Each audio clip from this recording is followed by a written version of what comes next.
Welcome to the Prophecy Club. Leslie and I are going to minister in Honduras for 10 days, and thank you for your prayers, not only protection, but that God will be with us and use us in ministering to the people. So our absence is going to be your blessing. So over 20 years, we made 130 guest speakers in to make speaking tours for them, and they made 330 DVDs, most of which are available at watchprophecyclub.com. So what we're going to do today is play about 30 minutes of one of those DVDs, and what we think are probably the top 10 or 11 DVDs that we've made. And so you're going to get a real treat. These are really good, and you can go and watch all of them at watchprophecyclub.com. And I think if you'll go and check there, here, let me just explain. So Prophecy Club started in 1993. 130 guest speakers, 330 recordings. You're going to watch them all at watchprophecyclub.com. We sponsored them on speaking tours, anywhere from 10 to, at one time we were having 40 meetings a month. No, I did run all of them. And at one time we had 3 different tours going with 3 different speakers. So we were, at one time we had about 5,000 people typically every month attending our meetings. And in those days, this was before there were other large prophecy ministries. I think at the time we were the number 2 prophecy ministry in America, second only in those days to Jack Van Impe. What we've done is chosen 11, me and the staff, chosen 11 of what we think are the best recordings over the last 20 years. So we're going to be playing 30 minutes out of each one of those recordings. Most of them are 2.5-hour recordings. Some of them are doubles, which would be 5 hours. Normally, we offered them for $30 per DVD. And yes, if you want to go to prophecyclub.com, you can still get the DVD. And we are offering all 11 of these recordings on DVD for a gift of $100. You can get that at prophecyclub.com. Now let's talk about Watch Prophecy Club. So all of these are put up so you can watch them. And by the way, we now have an app so you can watch them easily. You can go to Prophecy Club and you can watch the Prophecy Club, or you can go to Watch Prophecy Club. You can go and watch all of these DVDs, or you can download our app. And the way the app works is you can be watching a DVD, and then if you get a phone call, it pauses it. When it's done, it starts playing again.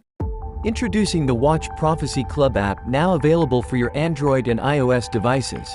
Watch Prophecy Club is your exclusive home for the last 30+ years of the best in Bible prophecy and end times information from the Prophecy Club.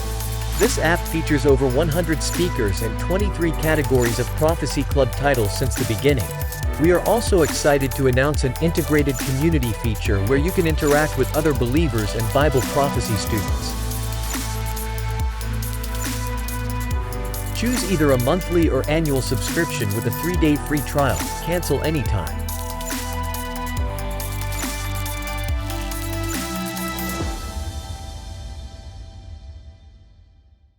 So let's back up and talk about Watch Prophecy Club.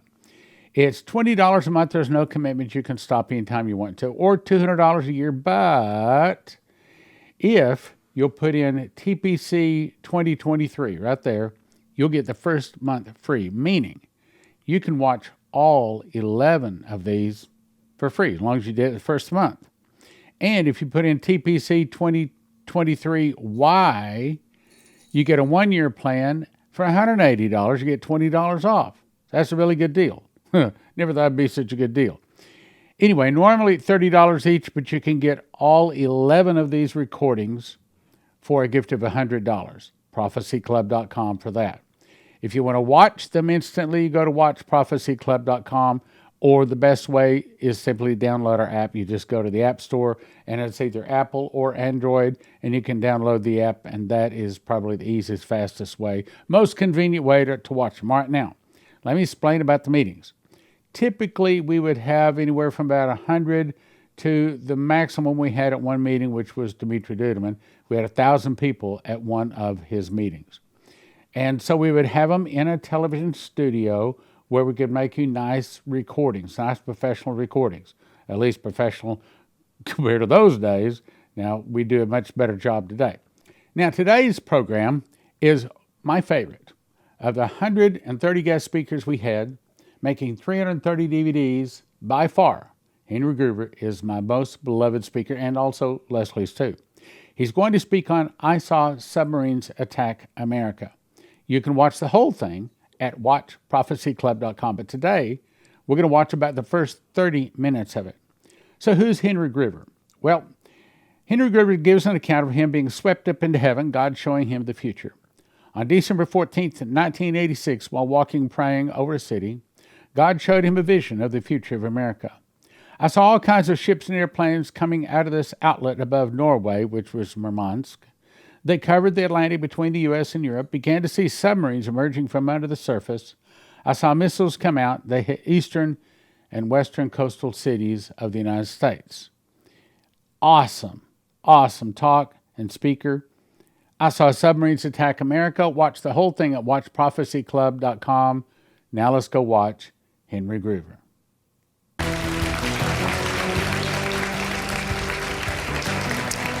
Welcome to the Prophecy Club, where we study and research Bible prophecy. The topic tonight is I Saw Submarines Attack America. And our speaker is uniquely qualified to do this because God has shown him what is coming for America. Who is he? Why has he earned the right to talk on such a subject? Well, he's been in the ministry for some 38 years, and he walks and prays cities. He's walked and prayed over 200 foreign cities alone. What do we mean, walking and praying a city? He gets a map at God's direction and systematically walks up and down every street in that city, praying out loud, praying in the Spirit, pulling down strongholds, loosing the angels to do warfare. Then he goes up at God's direction on the highest point overlooking that city, where he lifts his hands and he proclaims that land reclaimed to God. Many times revival breaks out. He's had guns at his head, knives at his throat, and God has delivered him from them all. One day, while walking a city, as you'll hear tonight, December 14th, 1986, he was lifted above the earth, and he looked down on it like a globe. And God showed him a vision of submarines launching nuclear weapons and landing here in our beloved America. God does not hate America. He loves America, and he loves Americans, and he loves the Christians here, and he wants to save them. But we have sinned, and we have turned from our God, and he is going to correct us and bring us back to him, and that's what you're going to hear tonight. Will you help me welcome Henry Gruver? Thank you, Sam.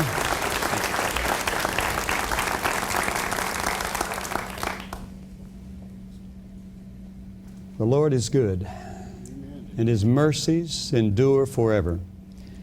I want to begin with those words because I want you to remember them through this entire time. Because if you don't, it will be very difficult for you to keep that focus. In Psalms 85, it says, mercy and truth are met together. I believe in a God of mercy. I believe in the power of the truth that sets free. I believe that anything that makes a lie, God will deal with. And throughout this presentation, you're going to find out I believe that God watches over his word to perform every word of it, to the dotting of the I and the crossing of the T. My life was not one that was designed by my thinking to be anything in the realm of prophecy. My father was a prophecy student. I grew up cutting my teeth with prophecy teachers. I come to know at a very young age, through my father's instruction with us boys and one sister, that prophecy is very important. Dad always said to us, the trouble's going to come because of the Middle East. Well, that's scriptural. And the prophecy teachers of many years have been teaching this.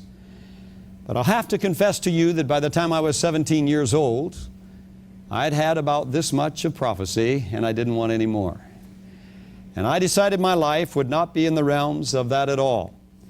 And so therefore I decided that my life would be that of evangelism if it was going to be ministry at all.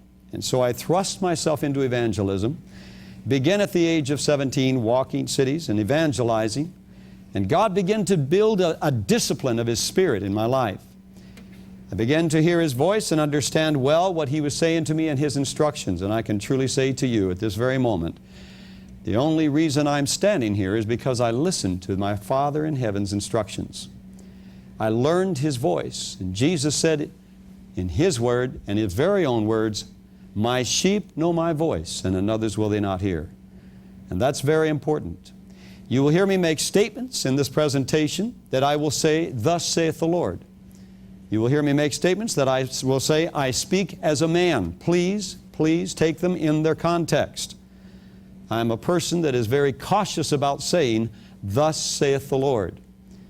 You will also find that I am not a person that gives dates. So if you are going to shut it off and say, "I don't want to see this because here's another one of these people that's doing this," you can leave it on. I don't give dates. But I do give the signs of the seasons. And that's very important because I believe Jesus used that facet to teach and to emphasize the seasons. How did He say that? He said, "What is it?" He said, "You see the leaves on the fig tree, you know that summer is near. You see the south wind, you feel the south wind blowing in, and you know it's going to get hot. What is the matter? You can discern these things, but you can't discern the signs of the times."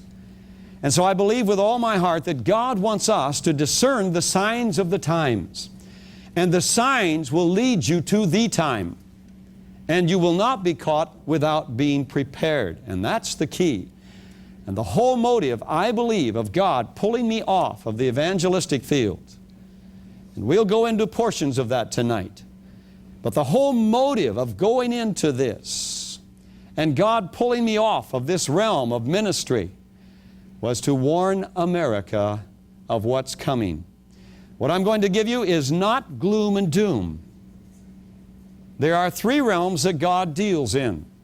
And so often I hear people say to me, "Well, Henry, God has not appointed the Christians to wrath." I totally agree with you. Please don't think I am insinuating in any way in any of the materials of what I give you that this is the wrath of God. This is the beginning of the pleadings of God with the United States of America. He has a controversy with us, and He will begin with pleadings. So we have the pleadings of God, and then we have the judgment of God, and finally the wrath of God follows.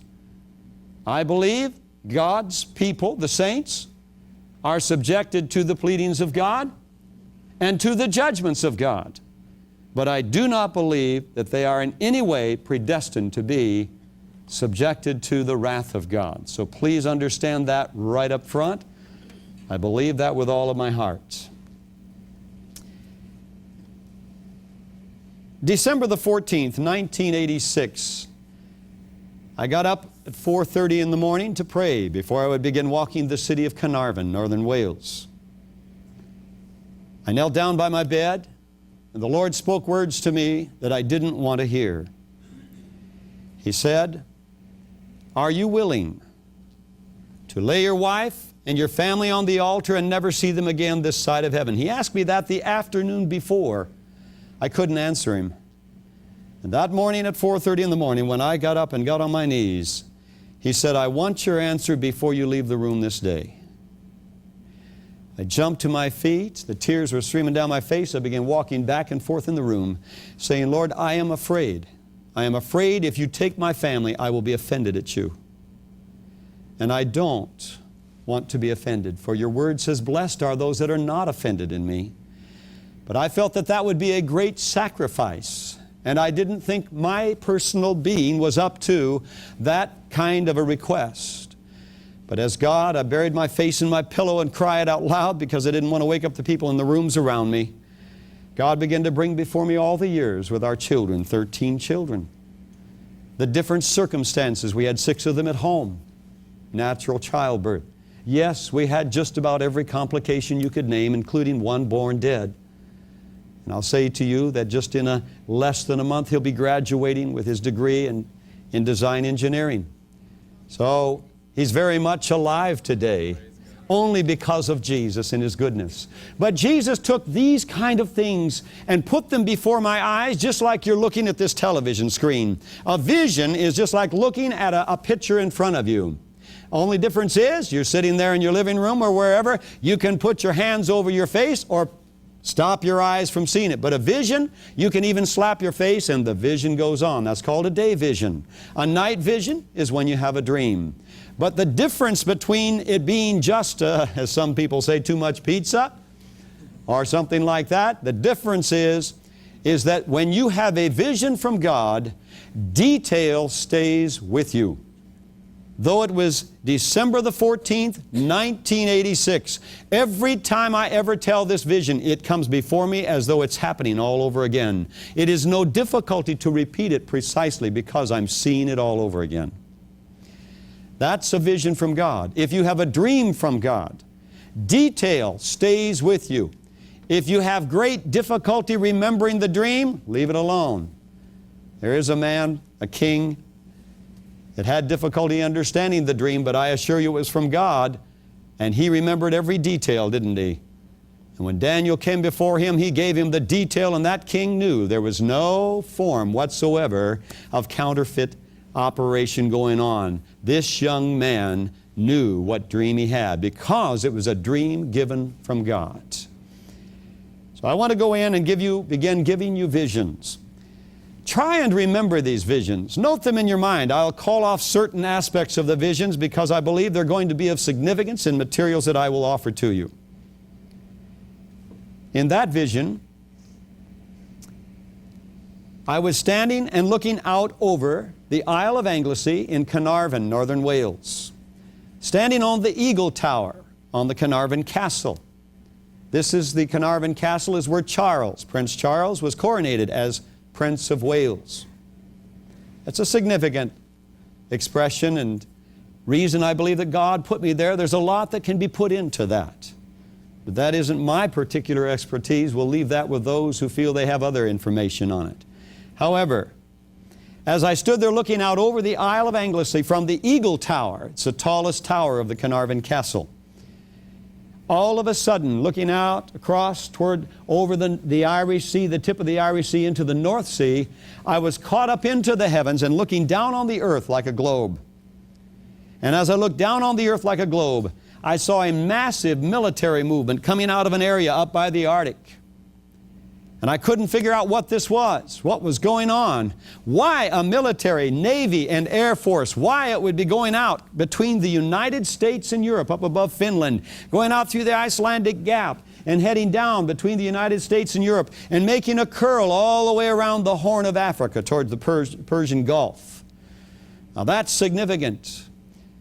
When all of a sudden I was alarmed because of that. You would have been too. I looked over toward the United States and I saw something I had never seen in my life. I had never even preconceived the thought of it. I had always thought that the United States was wiser and more powerful than to allow Russian subs to be parked right almost on our beaches per se. What I mean by that is you could see the submarines down under the water, but there were areas that the sand still had drifted on down from the beaches into the depths. And the submarines were sitting there aimed at America. I saw them sprinkled all the way across the East Coast. When I saw that, my family at that time lived in Portland, Oregon. I was alarmed, of course, and I wanted to look over toward Portland to see what was going on. And as I looked across the continent of the United States of this globe, I saw the submarines from way up by Washington, the top of Washington, all the way down around towards San Diego, poised in the same way all the way along our coast in the north from the Pacific side. Then something else caught my attention. I began to see radio towers going up all across the nation. And these radio towers, as they went up, the dotted lines began going out as though they were transmitting. And then there was an alarm went off in me. They're sounding the alarm. We're going to be under attack. The siege is laid.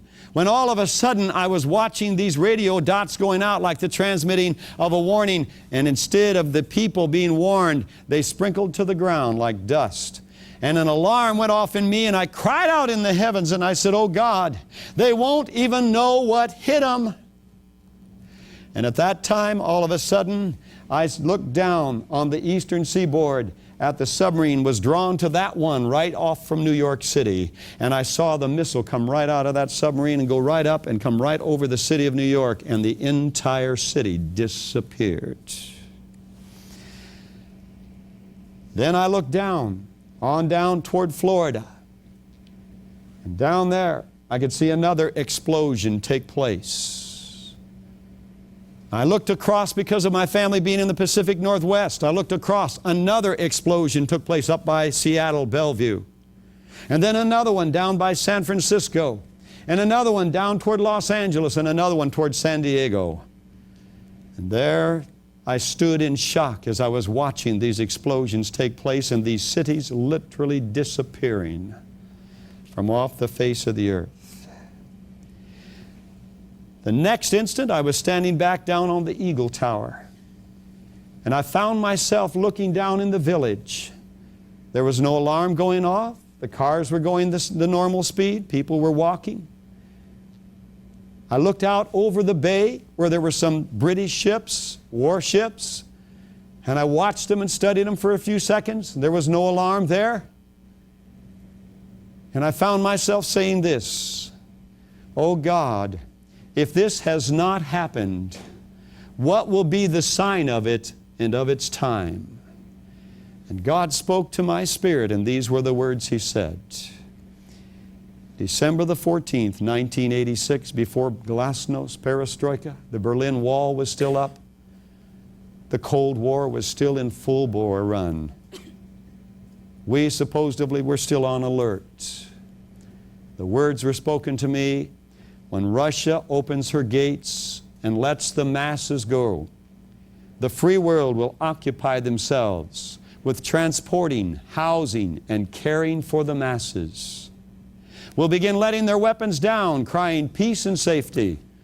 And that's when it will happen.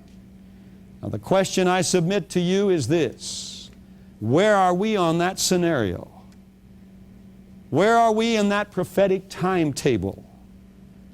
Is that vision being fulfilled before our eyes? Are we seeing it literally take place? There's another vision I want to give right now that's called the Prince Charles vision. The reason it's called Prince Charles is because he's in it. And many students of Bible prophecy who believe that there's a possibility he could be one of the men of the Antichrist, or the Antichrist, have written and asked permission to use this vision and some of these explanations. I don't know about that yet. Again, I say that isn't my expertise. Please don't ask me, do I think Prince Charles is the Antichrist? I don't know. I know he was in the vision. In the vision, this one happened in 1982. We were living, February of 1982, we were living over in Portland, Oregon, the Pacific Northwest. The Lord woke me up early in the morning, said, "Get down and pray, and seek my face." I went down, got on my knees, began to seek the Lord, and I had this vision. In the vision, an angel came to me and said, "I want you to take your wife," and at that time we had 10 of our 13 children at home. "I want you to take your wife and your children and put them in the van, and I want you to go out Highway 26 toward Mount Hood. Stay on that highway till you come to government camp." Now, just part of that little insert there, government camp. We have a lot of messages today about government camps that are being built all over this nation. And you Prophecy Club students are aware of what I'm talking about. Even 2020 did a major segment on the government camps that they call for illegal aliens all across the United States of America, even some of them containing the ability of 80,000 people. And if they're for illegal aliens, I'd like to know why they're way up in Delta, in Alaska, in the ice box of America. Sorry, you don't have a lot of illegal aliens there. Maybe they're planning on an invasion of them. I don't know. I think they already have in mind who they want. However, we won't go into that. Go up to government camp. When you come to the outer edge of the town of government camp, staying on Highway 26, you'll be heading around the mountain, Mount Hood. Look at your milometer and go 5 miles to the 10th. 5 miles to the 10th, and there will be a pull-off on the right. Get off out of the car and you lead the way down a switchbacking trail into a canyon. Have your wife bring up the rear and the children in between. When you come down into the bottom, you'll come out into a clearing. There'll be a person to meet you and tell you what to do next. In the vision, I nodded, And the vision immediately changed, and we were in the van, and we were going out Highway 26, and the children were asking me many questions. Dad, why didn't we bring any camping gear, any fishing poles? I said, because we're not going camping, we're not going fishing. Well, where are we going? And these kind of questions. And I said, we're going to meet someone. Well, who is it? I don't know. And it was that plain of a vision. God wanted me to know that my family was involved in this and the countdown of it. And I find the more I live, the more my family is involved in the countdown of it. And the more you live, the more your family is involved in the countdown of it. And it is a day to be concerned about your family such as you never have been in all your life. We came to the edge of government camp. I told one of the children, I said, now I want you to watch this milometer. When it reads this, it's just about this one here that turns like this one, says this number, you tell me and there should be a pull-off if we're right. Sure enough, he's saying, Daddy, it's getting to that number. And sure enough, I said, yes, there's the pull-off. And we pulled off, and we began to walk down this switchbacking trail into the canyon. The children following, the wife bringing up the rear. Just like the instructions, we came out into an opening down on the bottom, out into a clearing, and here standing was an English butler. Very proper, standing poised with a full black tuxedo on. Very proper with a white towel over his arm. And he just looks at us, and he's standing at attention like as we come out into the clearing. He was expecting us. And he says, now then, you've arrived. Follow me. And so we followed him across the clearing. And we came to the edge of the clearing, and I didn't realize it, but it went down farther into the very floor of the canyon. And as we went down into the very floor of the canyon, I was heading down. I looked down below, and here were 5 rows of chairs, 12 chairs in each row, 60 chairs down there. In front of them was one little platform about 15 feet wide, 12 by 15.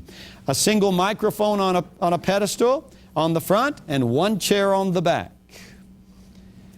As we're going down, I noticed there's a senator standing there and a general. He's got 4 stars on his shoulder. I used to think it was 5, but since I've been to the Pentagon and met some generals, I met some 4-star generals, and I found out they have brass buttons down here, and it looked like another star, but it was one of those brass buttons. Presently, we don't have a 5-star general. To be a 5-star, you have to have fought in a declared war, and then Congress approves you for that 5th star. So we only have 4-star generals right now. We went down.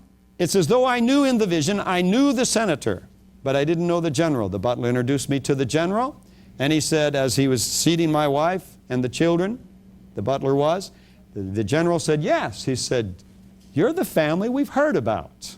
Now, I still don't know what that means, and it's in the hands of the Lord. At that instant, I turned and looked, and all of the 60 chairs were filled. I didn't see them before that. I couldn't tell you who it was in those chairs except for my wife on the end, 8 of my children, and the general and the senator. At that point, the butler said, we need to be seated. We must begin. So we all sit down. He pulled out from under his arm, the white towel. He pulled out a 2-way radio, and I began walking back up to the area of the clearing, muttering some words. At that instant, I heard behind me a big helicopter coming. And I turned and looked back at the edge of the canyon to be able to see this great big double-bladed blackish brown helicopter, no markings on it, coming over the rim of the canyon. On cables, it was carrying a bluish construction office. When I was in Geneva, Switzerland, at the United Nations building, standing looking at their official color, all of a sudden the vision come back to me, and I thought, oh my word, the construction office is the same color as the UN official colors, the blue. And I thought, Lord, there is a significance of that. The UN is under construction, and they're doing a lot of building around the world. The helicopter came and gently let the construction office down and released the cable, and the butler went up and opened the door, and out stepped Prince Charles. Charles was wearing the cut-off sleeves, cut-off pants, the khaki-type color, and the big rimmed hat like you'd be on a safari in very hot, arid country or something, or jungle. He looked like he'd been in the desert. And as he was coming with the butler over the clearing down the grade, we were looking at him, and as I looked at his face, I said to myself, something's wrong. He's very sober. His face is puffy. His eyes are red. It looks like he's been crying for several days. As he approached, we all stood up. The butler introduced the general, and the senator greeted him. They already had met him and known him. The butler introduced him to us, and he said to me, looking down the line at my children and my wife on the end, he said, "Thank you for coming. You're here by my request. Please be seated. I have a message for you." At that, we were all seated except for the general and Charles. The butler stood out on the right end, kind of at attention. And Charles and the general went up on the small platform. They conferred with one another for a few minutes. The general nodded and took the single seat in the rear. Charles went up to the microphone and said these words, "Thank you for coming today. You're here by my request. Please take heed. I have a message for you." And then he began. He said, "I must inform you that your nation is at war and that you have a battle to fight. But the saddest thing is you must fight it without God."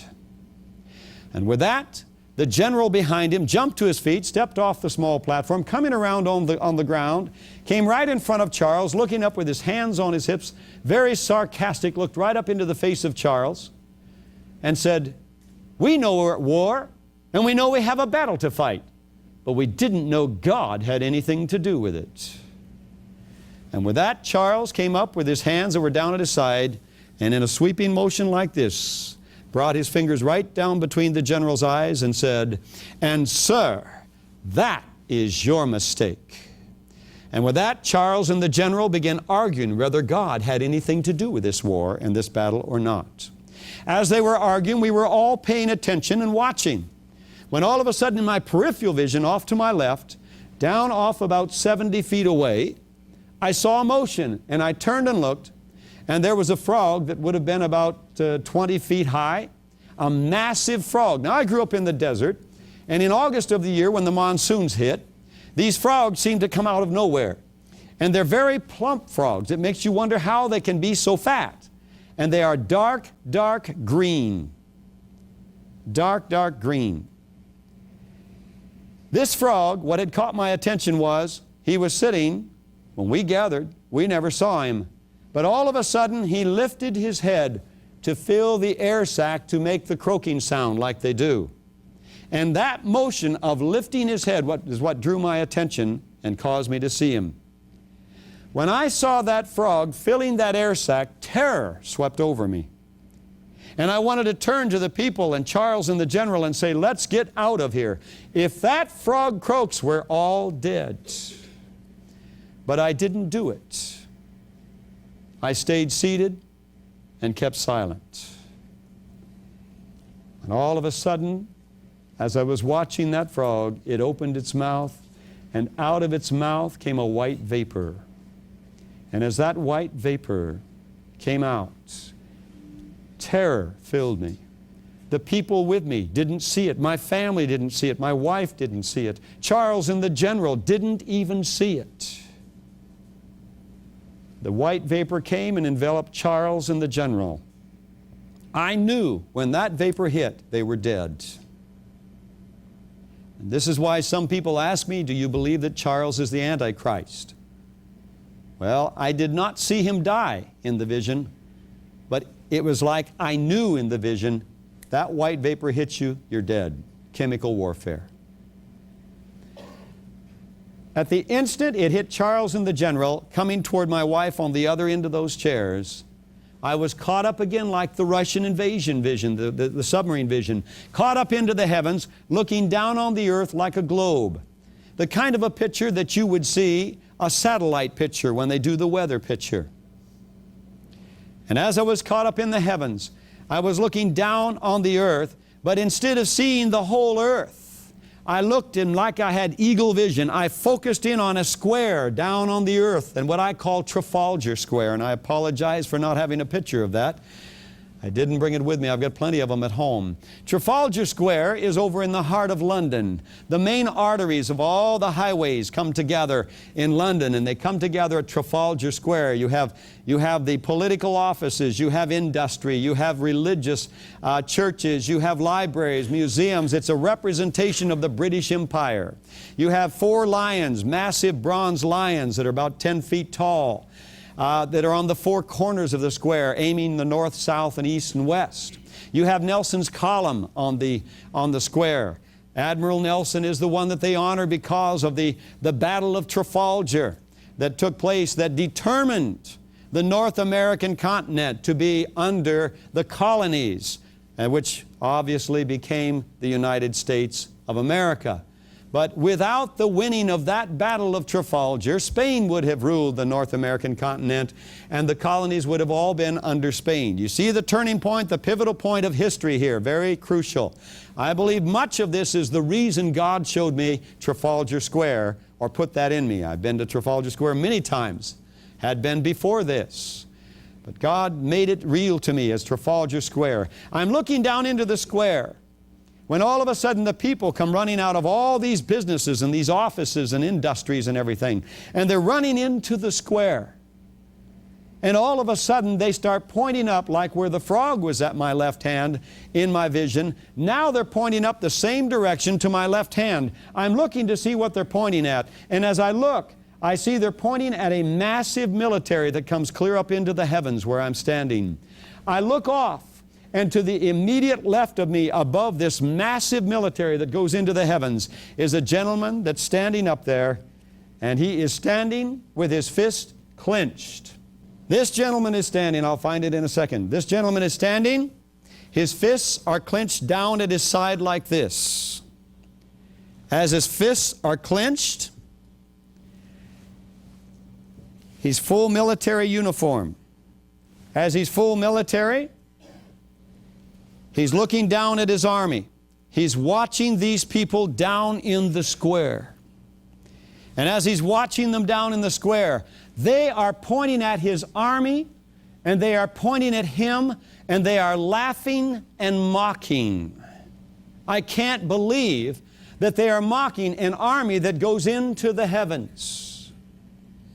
This just boggles my imagination. Why would they mock such a fearsome-looking army that have weapons out here? The military were holding guns out here because their chests came out like the ribbing of a locust. They had googie eyes and snooted noses. This is a loaf of bread I actually cooked. I actually cooked this. And as a matter of fact, I've already had a slice of bread this morning. And I've noticed that as long as I have at least 1 slice a day, I feel okay. It's best if I have 2 slices, like 1 for breakfast, 1 for lunch. Even if I'm not hungry, it's not that I'm eating it for food or because I'm hungry, it's because my body demands it. So josephkitchen.com, they can point you to get the right wheat, all the wherewithal you need to make bread. 1 loaf cut into 14 slices. If you eat 2 slices a day, I find that about 1 loaf feeds 1 person per week. 1 slice breakfast, 1 slice dinner.